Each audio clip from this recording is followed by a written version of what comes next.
Hello बच्चों, let's read the question. The question says select the correct statement out of these.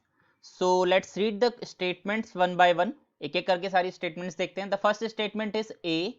White PPT of BaSO3 and CaSO3 is soluble in HNO3, HCl and CH3COOH.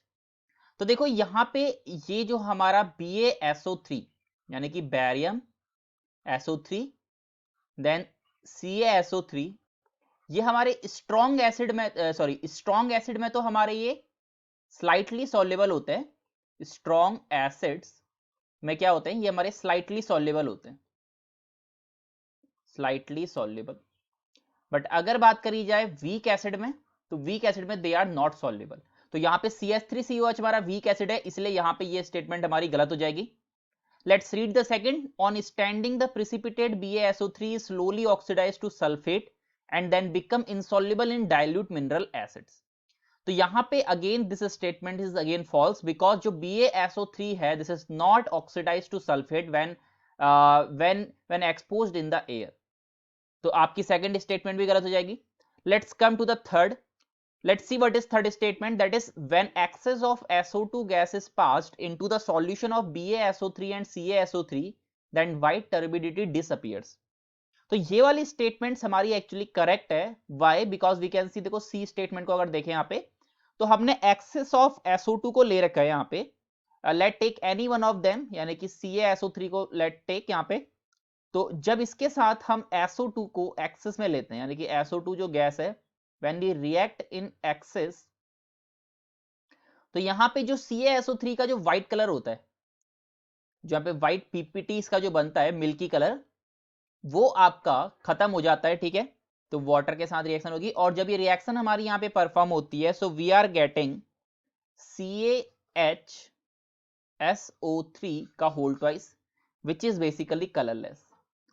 This means जो हमारा white colour का जो milky colour था अभी तक, वो colour हमारा यहां से डिसअपियर हो जाता है. So we can say that option number C हमारा करेक्ट होगा. And also check the option number D. The D is saying the hydrogen carbonate of alkali metals are soluble in water but less soluble than the corresponding normal carbonate. यानी कि bicarbonate क्या होते हैं, less soluble होते हैं. तो देखते हैं, तो हमारे जो अल्कली मेटल्स के जो बाइकार्बोनेट होते हैं उनमें नॉर्मली इंटरमोलिकुलर हाइड्रोजन बॉन्डिंग क्या होती है, काफी ज्यादा होती है. दैट्स वाई क्या होता है कि more energy is required to dissociate दो बाइकार्बोनेट, सो इसलिए वो कम हमारे सॉल्युबल होते हैं. तो क्या होता है यहाँ पे जो जैसे मेटल्स हैं, let take any alkali metals, let it be M. तो MHCO3 टाइप का, यानी कि this is a metal bicarbonate and M is a alkali metal. तो मेटल बाइकार्बोनेट जो यहाँ पे हमारा बना, बाइकार्बोनेट, इनमें क्या होता है, they basically include H bonding. तो इनके अंदर H बॉन्डिंग हमारी होती है और इस H बॉन्डिंग की वजह से क्या होता है, ये हमारे जनरली इनके अंदर स्ट्रॉन्ग बॉन्ड्स होते हैं and which are not easily breakable.